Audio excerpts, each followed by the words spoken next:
welcome back to a brand new season of the Panti Personals. I am back and slowly beginning to feel like my old self again, enjoying all the wonders of being out and about again, and not just as far as the supermarket. I even got to leave the country recently and I hardly knew myself. I had to stop myself kissing the fella at border control. And speaking of borders, my first guest in this second season of the podcast is no stranger to borders, because she grew up straddling one, the Armagh-Monaghan border. Meet singer-songwriter Dani Larkin, who comes from a place called Madden in County Armagh, and who is very much a rising star in music and enjoying a phenomenal and busy year since the release of her album Notes for a Maiden Warrior in June. And indeed, she will be rushing off to a gig straight after our chat today.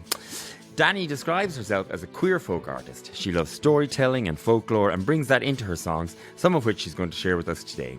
But she's also someone who has used music in a very powerful way in her work around conflict resolution in places like Palestine and Colombia. Dani Larkin, welcome! Oh, thank you so much for having me, and what an introduction. Oh, well, we're super delighted to have you. I've been down a sort of Dani Larkin hole the last few days. I'm on YouTube and so on. But before we do get started, the producer, Helen here, tells me that we've met before. And now, is it terrible that I've been racking my brains. Where did we meet before? It was a very brief encounter, so, all is forgiven. In 2013 or 14 it was, maybe, in St Andrews. Helen said to me that it was in Scotland. I was racking of all the times I've been to Scotland, and then I thought maybe that time I was in St Andrews. What were you doing in St Andrews? I was doing my master's in political science in Stirling, but my girlfriend at the time was doing her master's in philosophy at St Andrews, so it was a lovely little love triangle for a little while there, and it brought me to see you. And it was at a very challenging time of my life. I was just coming out and I was finding that quite hard. And then to see you take the stage and to speak so eloquently, I was completely transfixed, but I'll leave the fangirling for there. Well, I don't remember a lot about that particular event or anything. My main experience in Scotland is Edinburgh and Edinburgh Festival, which of course happens in the summer. But my God, if you've ever visited Edinburgh in the winter, it is hard. It's bleak. It's bleak. Well, actually, what age are you? I am 31. 31, yeah. Okay. So you were doing a master's in 2014? 2014, yes. So I was 24, 25, yeah. Well, unlike a lot of people in our sort of business, the business of show and all of that, you've had a pretty busy year. Yeah, it's been full. It's been a full year, and I've kind of had to really keep my feet on the ground, and thanks to my manager, Laura McCabe, who really is very solid in helping me do that. Since releasing the album Notes for Maiden Warrior, I guess my landscape has completely changed, and it's taken me a little while to catch up with myself. Between playing in the London Palladium to gigging, doing folk festivals throughout this island, and just meeting people again, and that sense of community that we can really hold for each other. It's the London been Palladium incredible. reference there is you were supporting Snow Patrol, right? Yeah, I think in 1 week there I was in London, West Cork and Doolin, and I didn't know what to do with myself by the end of it. As it so happens, I was at the London Palladium last week because I am currently doing a little project about Dani Larkin, who, because you're under 35, I will tell you, was the world's first superstar, gigantic mainstream drag queen who was born in Cork, but his family moved him to slap bang in the middle of Soho in the 1930s when he was 9 years old. Wow. So I'm rediscovering Dani Larkin on behalf of Ireland. And he ran for 2 years at the Palladium in a one-man show, which is an incredible achievement. That's stunning. I'm looking forward to seeing the project. Oh, well, I'll let you know when it's all out. So my lockdown, because here we are, we're just sort of emerging from the pandemic. Well, fingers crossed, touch wood, all of that. But mine, I think, in common with a lot of the sort of artsy types that I've met, was a struggle to get anything properly creative done. For me, I think that was mostly because every day sort of just blended into the same grey mush. And so there was nothing to spark my interest or creativity. But I assume you were still working on the album all through the pandemic. Yeah, it's interesting. I had just finished recording the album on the 13th of March 2020. So everything had been recorded, so it needed mixed and mastered after that. But in theory, you know, one of the songs on the album, The Magpie, I've been singing that since 2013. And the magpie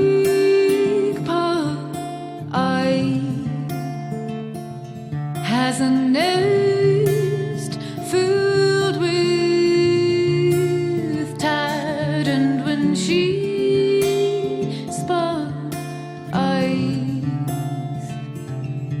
silver, she cocks her. So, you know, for some of these songs that people are getting to hear for the first time, they've been with me for many, many years. But the kind of work, I guess, of being a creative person around that, and, you know, when I started playing music, there wasn't Spotify and there wasn't social media, so it's been a big shift for me to understand how to present myself in that way. So it was a lot of learning in that way. And while the album was recorded, I found myself just really wanting to make sure that it was absolutely the way that I wanted it. So it took another 6 months before I'd even shared it with anyone other than myself and my engineer, you know.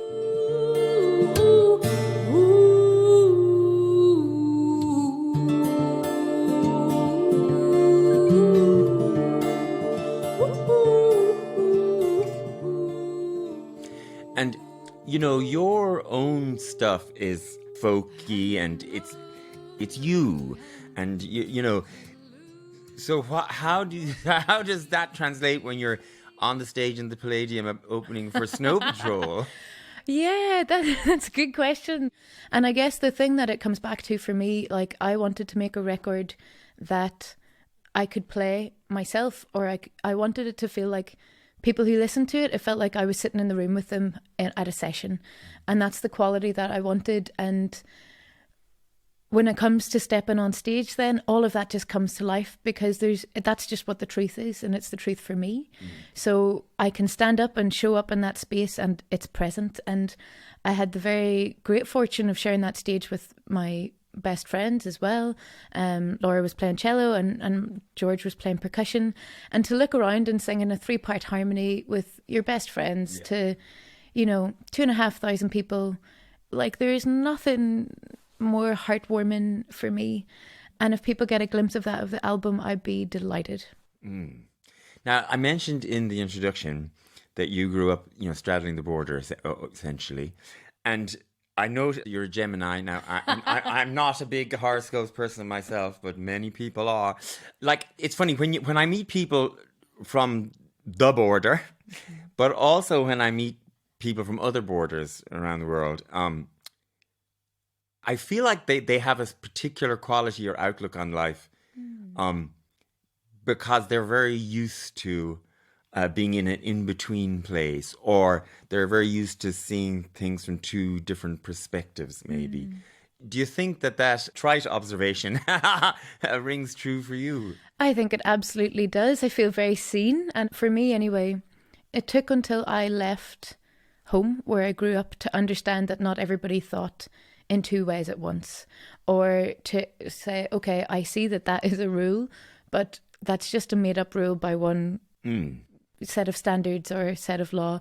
It's different in another place. So it plants a seed, I wouldn't say totally of mischief, but like of being like not accepting the first thing that comes to you. And there's always a bit of mischief anyway, I have to be honest. Well, now, I'm going to stretch this analogy possibly past its breaking point, because I do think that being a queer person in a heteronormative world does something similar. That you're more open to seeing the world from a different perspective than most of the people around you. And I think in general that's a good thing, because it allows you to be free of really hard constructs or something. So, you know, I think someone who lives right on a border is forced always to think, you know, dually. Like, how does this person might see it that way, but my neighbor might see it in a different way? Were you conscious growing up that your situation wasn't the normal? Not at all. Not at all. And my queerness didn't come to me until my 20s either. So, you know, even still, I'm very much of the place that I grew up in. That's a very big part of me, and those constructs as well. I mean, just because I know that I can see both or more than one side, it doesn't mean that they still don't carry some kind of power. And I think that's the interesting intersection where queerness comes in, because it just shines a whole light of possibility. Yeah. And with borders, there are two sides. It's not, it's very rare that there are three or very rare that there are four. But with queerness, the possibilities are endless. And I think that's something that's pretty beautiful. I mean, it's one of my, little drums that I like to bang a lot, because, when I was younger, what was most exciting for me about finding the queer community was the fact that they were sort of a self-selecting and quite a radical group at that time. Because in order to join the community at that time, it was so separated from, the Muggle world, that they were quite radical. And so there were, in queer communities, there was all sorts of experimental, ideas or ways of being happy. And whereas I think in general, most straight people didn't, because they were presented with, marriage and, all that stuff was already laid out for them. Mm-hmm. And I liked that sort of experimental quality. Are there other ways of being happy, other ways of living your life? Now, your border experience was also in Madden, which is a pretty tiny village. According to my deep research, there's only about 200 people living there. Yeah. So, and it's interesting, you said that, Madden is a very big part of who you are, even though it's such a tiny place. What was it like growing up there? And could you have stayed there? Oh, thank you for those questions. No one has ever asked me that before. And what can I say of Madden? It's my heart. It's my home. It's where I grew up. It's where my family, my grandparents still live. Everybody there knows me. And very much rooted in a sense of community and love. Being honest, like the love and community that I felt growing up in Madden is something that is completely, laid a strong foundation for me into adulthood of what to accept in love and what to accept in community and how to build that community and how to show up, whether that's in friendships or in romantic relationships or in our wider communities, however they might intersect. And I'm so immensely proud of those things. I couldn't possibly ask for any more than that. Could I have stayed there? Not at the time that I left. I was going to university and I've lived away since.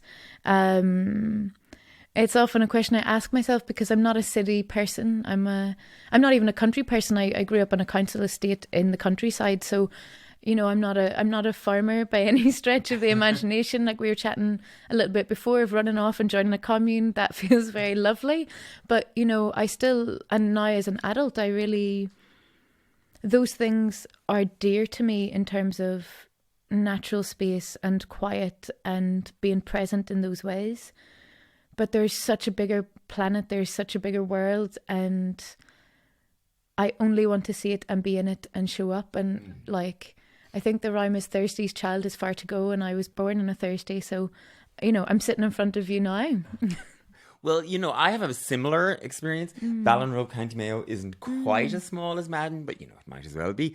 And I think we were very, very, very lucky to grow up in a place like that where you can run around wild all summer. Your mother isn't worried about where you are or what you've gotten up to.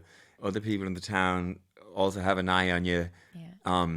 There are animals and trees and things to climb over, and and you're friends with a broader range of people and ages and all that than you might be in the city, because in a way you're forced to be in a community like that.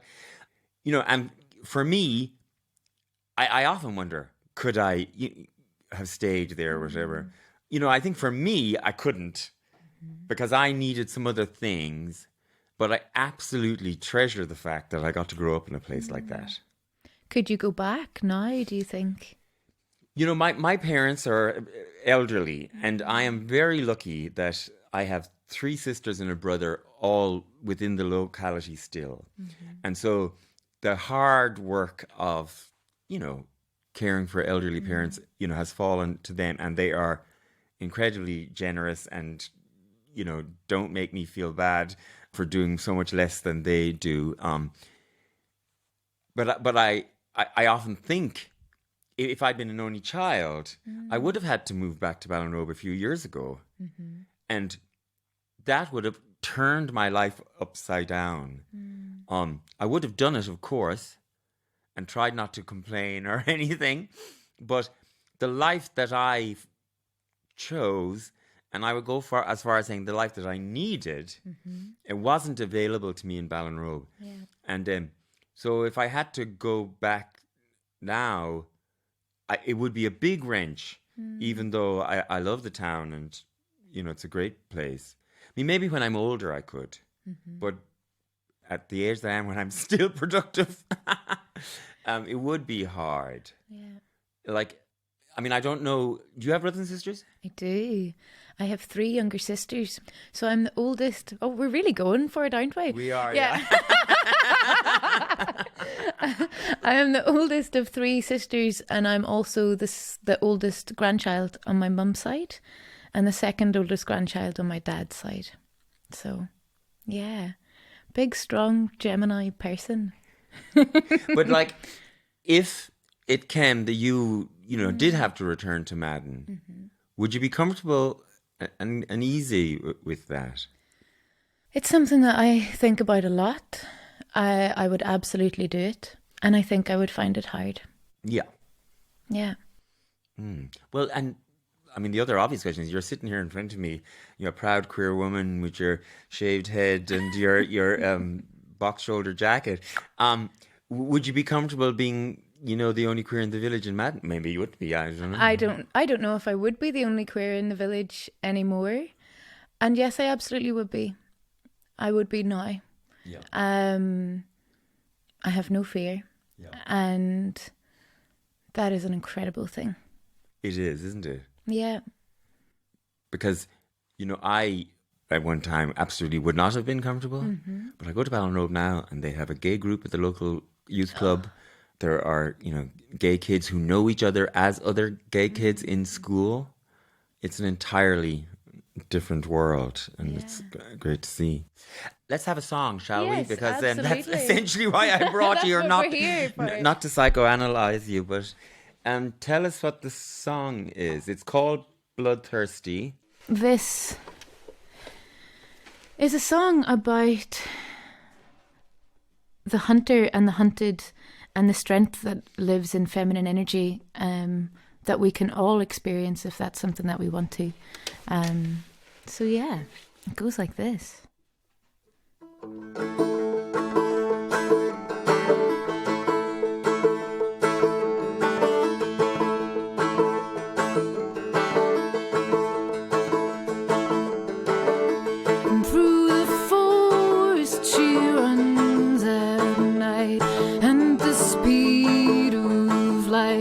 With her sphere, she leaps over hills and cries, and the sound of her hunting spear. Bloodthirsty, bloodthirsty, bloodthirsty.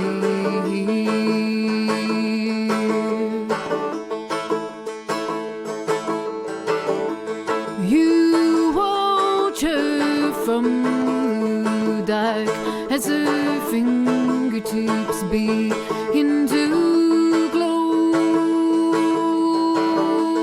her hair grows stranger there as her pounding feet find the soul. Bloodthirsty, bloodthirsty, bloodthirsty.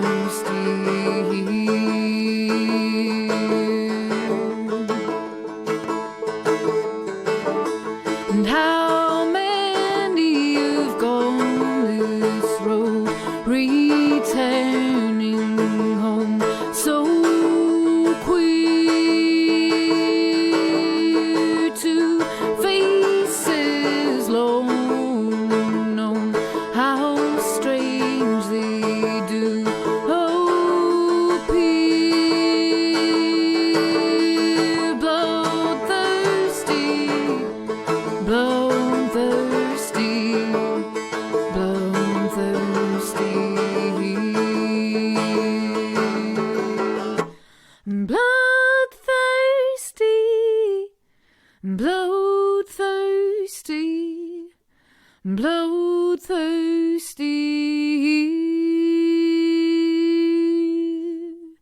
And how many've gone this road, returning home so queer, to faces long known, how strange they do appear.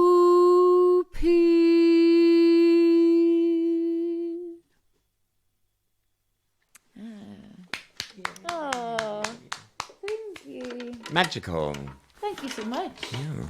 I want to actually get into your other sort of work for a bit, if I may, because you are obviously a working musician, but you have this very interesting background in conflict resolution and so on. Well, give me the background to that first. Yeah, well, it started in Scotland, so that's where I did my master's in political science in Stirling. And after a year there, I realised that I wasn't going to learn what I needed to learn in books. And I was set to do a PhD in St Andrews, actually, and I respectfully decided not to.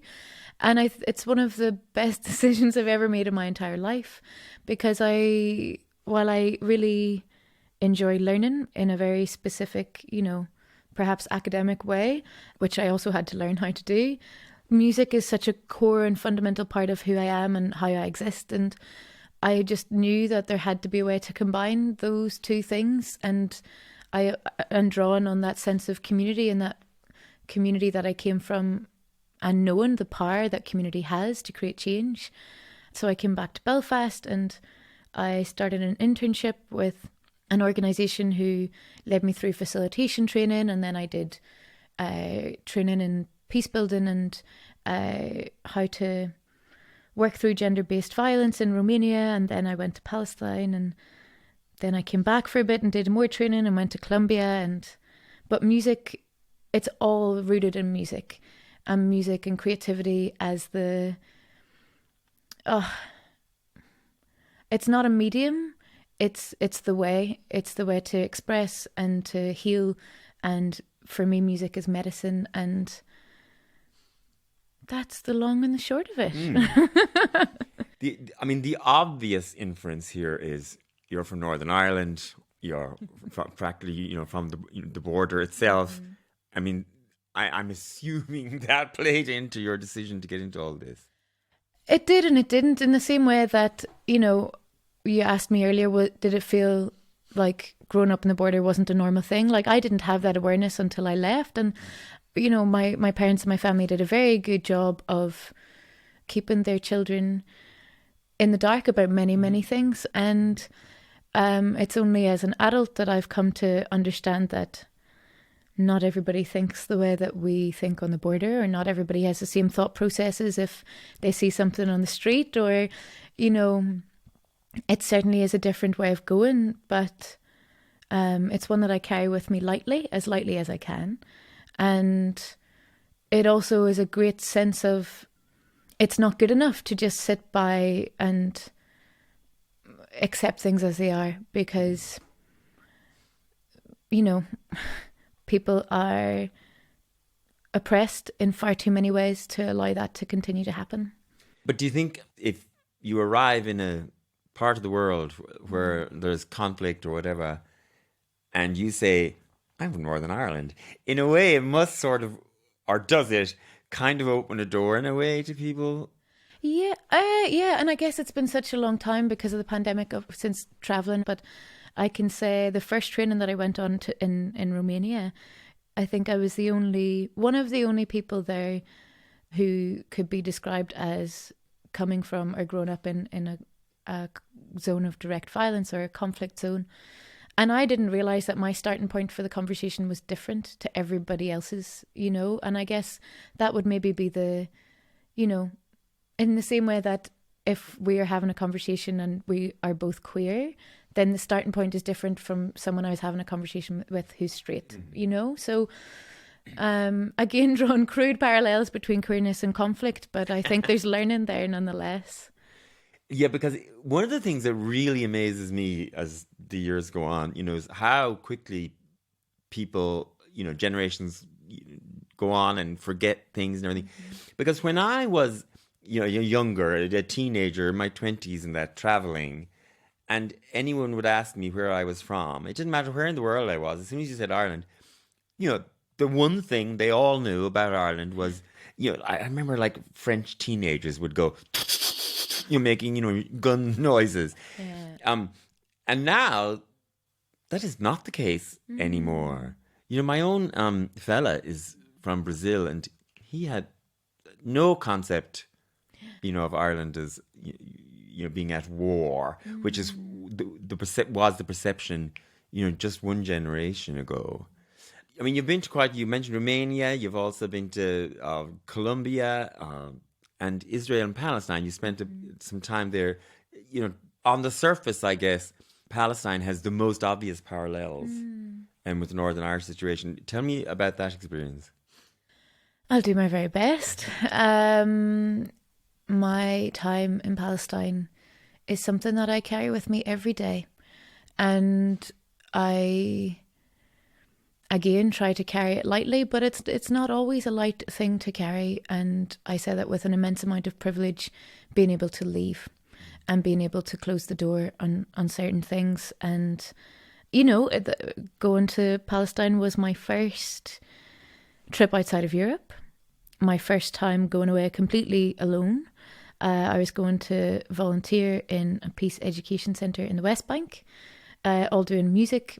So a lot of voice work, a lot of singing, and a lot of falafel, a lot of very beautiful friends, and a big wake-up call to aspects of white saviorism that I think still very much continue.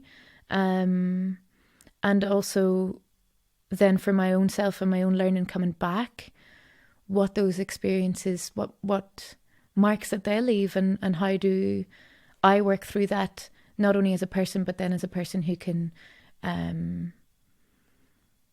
show up as part of community and hold the same spaces. So complicated is the short answer. Eternally grateful for the kindness and love that was shown to me, and something that will never ever leave me. One of my, weirdly, in the sort of the way that my funny life has turned out, one of the weird things I end up doing a lot of is going abroad to the Department of Foreign Affairs. It's with Irish Aid, which operates through the Department of Foreign Affairs. And Irish Aid is a spectacular organisation, and one I think Irish people need to be more aware of, because the small amount of our tax money that Irish Aid gets to use does spectacularly important and brilliant work in all sorts of weird places in the world that Ireland doesn't, most Irish people have never even thought of. It's all good work, if you know what I mean. And also, it's totally non-party political. They don't give a damn who's in government. They continue on doing their work. And I get to see a lot of rights-based projects and speak to people, in these places, and also a lot of HIV work. And going to these places, say Mozambique, where Irish Aid does a lot of work around HIV and pregnant women, or in places where it's incredibly difficult and dangerous to be a member of the LGBTI plus community. And I take two things away from it. One is I come back with a really strengthened appreciation for how lucky I am to have been born in Ireland and to be from Ireland. And also that then, gives you a wider perspective, because sometimes when you're here, and maybe especially during the pandemic, you can start to think everything's terrible, we're the worst at that, we're the worst at this, we're the worst at everything. But then sometimes you go to other places and you think, oh my God, we're so lucky. So it's that. And it also makes me maybe perhaps more keenly aware of my own Irishness too. When you are going to places you're not going to places because they're fun and have a wonderful beach. You're going to these places because they are in conflict. Do you think that your Irishness plays a role when you're there? That is a very good question. It's a big question, though, so Yeah. I don't know if there's an answer. I mean, maybe just to clarify, what do you mean by Irishness? And then I can give a fuller answer. Well, when I go to these places, for example, if I go to somewhere where it's incredibly difficult and dangerous to be a queer person, and then, you know, I meet a 17-year-old dyke there, and I get to tell her sort of the story of Ireland and that, it feels like a practical good thing that I can do, because it honestly and truly gives her hope in a seemingly hopeless situation, because it proves to her that actual, you know, real change and dramatic change is possible, and it's possible in a relatively short period of time. Because when I was 17, Ireland wasn't that different to the situation she's in now. And I don't think an English person could go and tell her the same story and have the same effect. And I don't also think necessarily in a lot of the places, just because of Ireland's history and their history, you know, especially if you're in, say, some of the former Soviet republics or something, they are more willing to hear an Irish story simply because of our own tangled history. And so in those situations, or even in a place like Mozambique, and you're meeting women who are queuing up for meds under a tree in a makeshift hospital that Irish Aid is supporting, I also think they hear my story differently because I'm Irish. Yeah, it's that. And thank you for sharing all of that and for clarifying, because so often parts of conversations are missed and I wouldn't have picked up on all of what you've said. And that just gives me hope. I think the thing that we often leave out of the conversation here is colonialism, and we don't maybe call it colonialism anymore, but I guess wider Irish identity has a great experience of colonialism, and that colonialism is something that has reverberated throughout the world. And so there are starting points for conversations for people who have lived under colonialism that are different from those who haven't. And so with that, I can say, being from the border and, you know, thinking in two places, as it were, absolutely informs. I find it hard in Palestine to think in two spaces when I was there. But, and as well, because in the north there's a more recent history of violence, people have that in our collective memory, and that's stronger. So those are starting points that someone from somewhere else, say for example England, wouldn't ordinarily have. So yes, in short. You know, and recently we had my good friend Brona Gallagher on the podcast, and we were talking about, you know, Derry and growing up there and the marks that might leave on you and so on. But one of the things that was hanging over the conversation was the fact that actually it's not all resolved in Northern Ireland. There is still conflict, which occasionally threatens to break the surface again. And also, you know, as a queer person sitting in front of me from Northern Ireland, you know, a lot of the decision makers in Northern Ireland are virulently anti-queerness. I won't name any names, but you know the ones I'm talking about. So in a sense, there is still an unresolvedness, you know, conflict resolution, but there's an unresolvedness about the situation in Northern Ireland, both from the traditional conflict, but also for its queer citizens. They're still often in conflict with the state in a way. Does that weigh on you?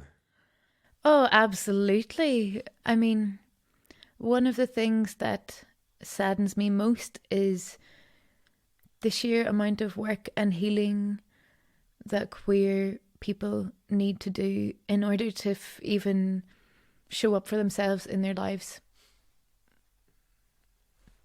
Like, I'm actually, like, that is something that really saddens me. And those things are amplified when it comes to living in a conflict zone, or, you know, when it comes to,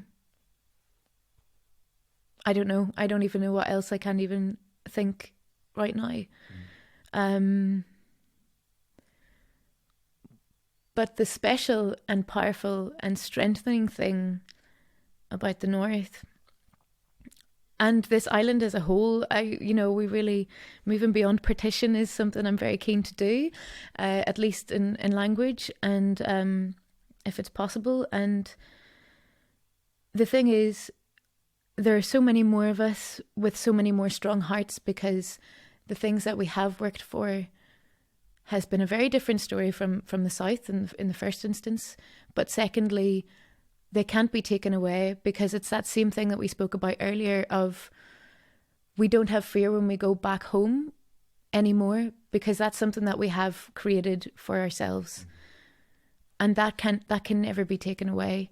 I mean, it's also really helpful to see organisations like Outburst Arts, incredible queer arts festival, like in the North. I think it's the only international queer arts festival on this island. And, the DUP Abomination Opera was an incredible piece of work that they produced. You're involved in Outburst, aren't you? I'm not directly involved, no, but I did do some work with them last year for the festival. But having that sense of community in terms of arts is something that really moves the conversation onward, forward, creates those spaces for healing that we need to do for ourselves before we can possibly reach out as perhaps queer citizens to sort out other things. And obviously your whole gig is the healing power of music. Yeah. I'm very keenly aware that this conversation has been quite heavy. When your spirit in the room is not heavy, you're not a big dark cloud.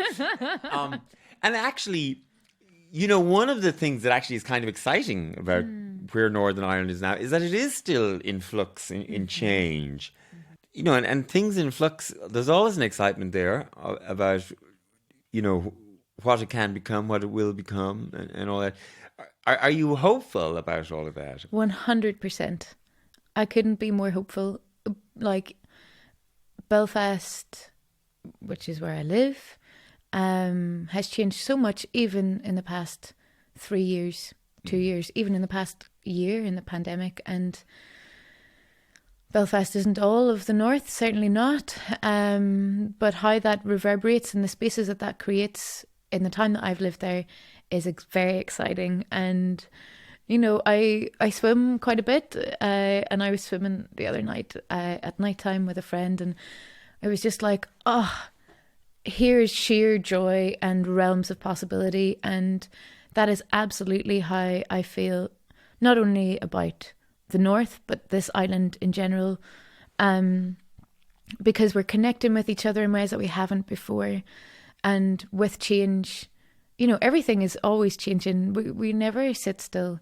But if we can find that change and grow within that, who knows? I might be joining that commune yet, I want to talk to you a bit more about the music and connect it to this next song, because you're going to do a song for us called Samson and Goliath. Yeah. Which are the kind of nicknames, aren't they, that the Belfast people give the two Harland and Wolff cranes that we're so used to seeing and everything. But much of your music incorporates mythology and story and all of that.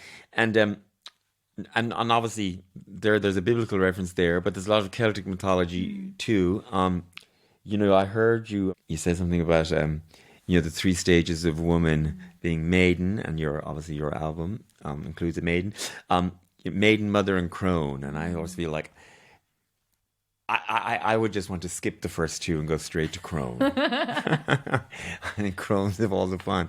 Yeah, tell me about the song Samson and Goliath. Yeah, Samson and Goliath.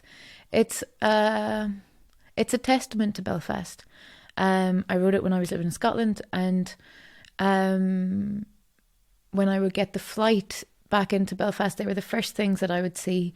And that sense of being held, that sense of coming home, was really special for me. Sure, will I sing it for you? Oh, absolutely. We'll give it a good go. Isn't it funny how Belfast, it has your cranes that you see, and in Dublin we have the 2 chimneys that everybody looks out for.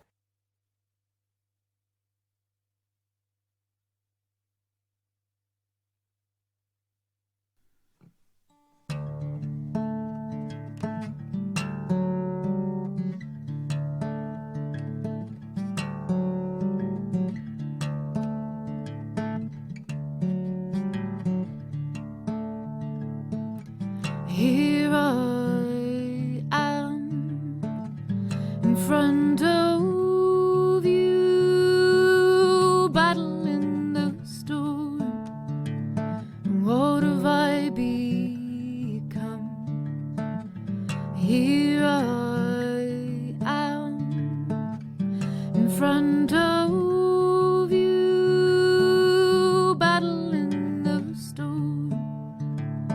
What have I become? For I am no Samson Goliath can bring me down.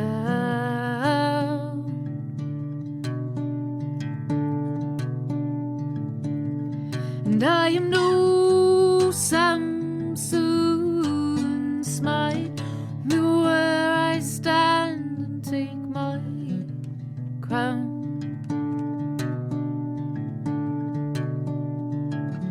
Though the apple never falls far from the tree, I have fallen and you can't see me.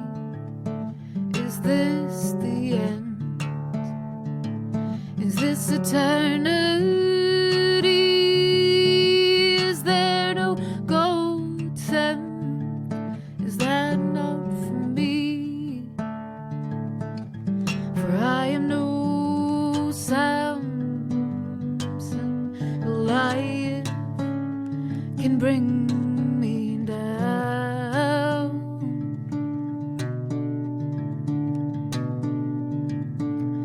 And I am no Samson, smite me where I stand and take my crown.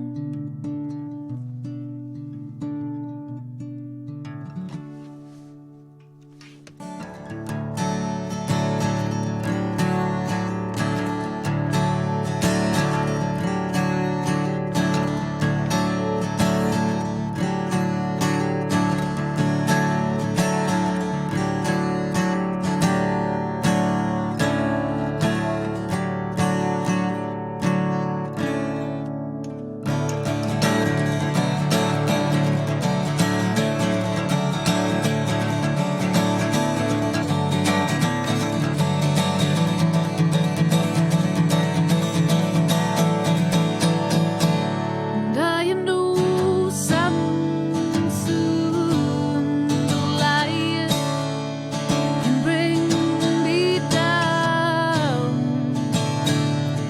me down.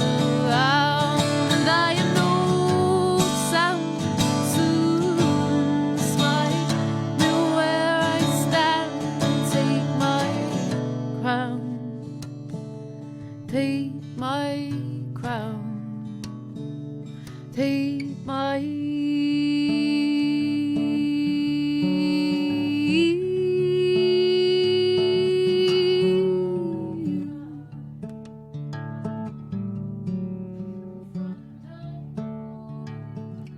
Here I am in front of you, battle in the storm.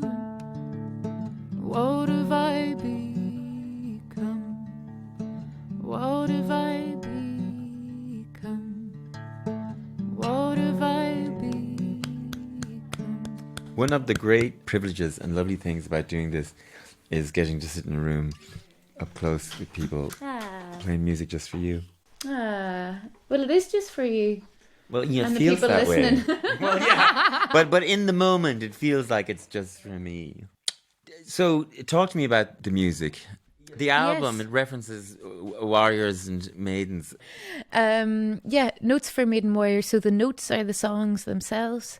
The maiden, like you'd mentioned earlier, refers to the cycle of womanhood in mythology and folklore, maiden, mother, crone. So it's the first cycle.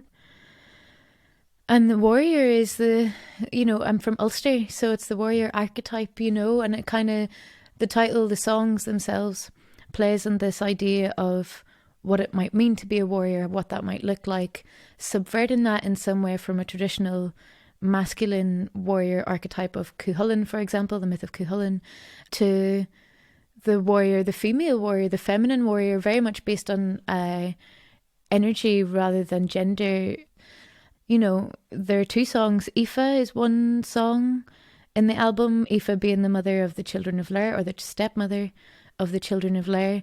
And there's a song that kind of combines Jewish folklore and Irish folklore in exploring that narrative that is often left out.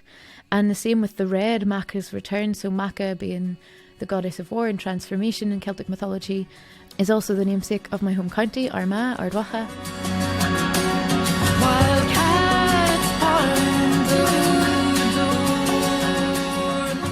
And so the red is an imagining of what it would be like if Maca returned.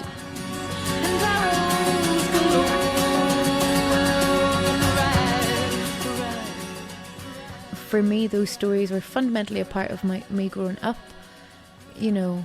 Were they? I mean, in your house, like, were they the stories you were reading or being told? Yeah, the stories I was reading, and also, you know, we would gather every Sunday evening. It sounds very romantic, but it's really just another way of having the crack, you know, because, like, I don't know about yourself, but there's not very much to do, really, other than be with the people that you're surrounded by. And so, you know, one of the ways to spend time together was to share stories or sing songs, or if you'd written a play that week, then you were going to perform the whole thing, you know. And, you know, my family were very encouraging in that. So wait a second, on Sunday evenings you all gathered around and performed many plays, and you told each other mythology stories, like...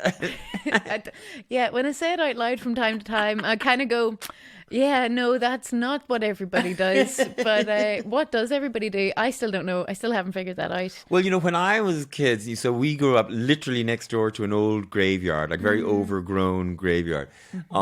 Like I was closer to a dead body than I was to my sister. You know, because my bedroom was literally right beside the wall to the graveyard. But it had all these overgrown graves, and I used to laugh, but I also loved the fact that when we were kids, we all played Grania Whale in the graveyard, you know, Grace and Mally. We would use the graves as the ships, and we would then the others would be pirates, and we'd be attacking each other, you know, on those big, you know, table type tombstones and everything.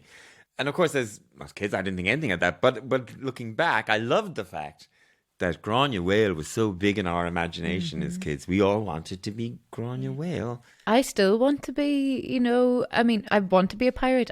Am I a pirate? I'm not sure. I'll get my pirate wings yet, but I think that's the thing. It's in our collective imagination, right? Rather than it being a sit down here and listen to this story. It was more, oh, don't go near that tree because your uncle saw a fairy there, and you know, that it's just part of how we communicate and part of how we relate to each other.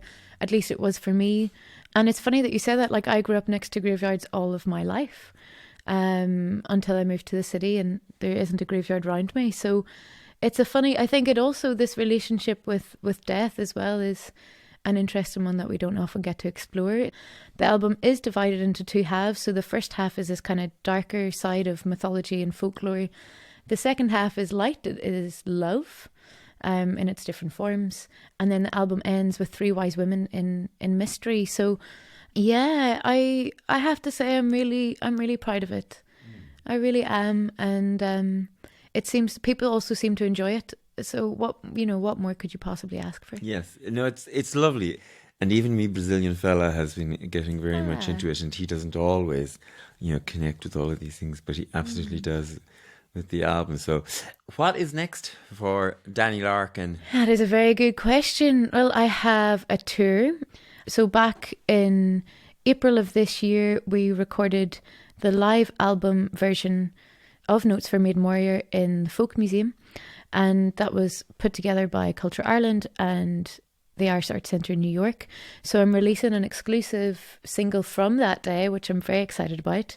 Touring England, where am I going? Manchester, Newcastle, Bristol, Woking, London.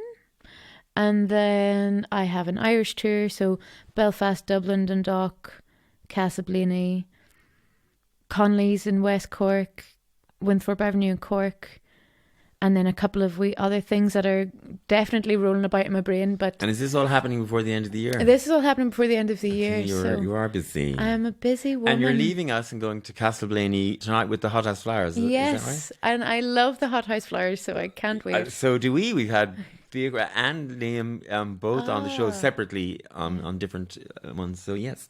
Imagine. Thank you so much, Dani Larkin, for gracing us with your mythological presence. Oh wow, I need to write that down. Like, I've very much enjoyed our chat. Yes, despite it not being full of laughs. it's the Gemini. You get one of either side, you know. Well, we've gotten a bit of both, thank God. Well, anyway, and certainly everybody here is looking forward to seeing what you're doing next. Anyway, so Dani Larkin, thank you for being with me on Panti Personals. And everybody out there, you can check out the videos of today's performances online at pantisocracy.ie, where you'll find links to the YouTube videos and so on. And of course, please share the audio podcast with your mates. And feel free to chat back to us on Twitter and Instagram. All of those links and more are at the pantisocracy.ie website. Thank you so much for listening. Thank you, Dani. It's been fun, and talk to you soon.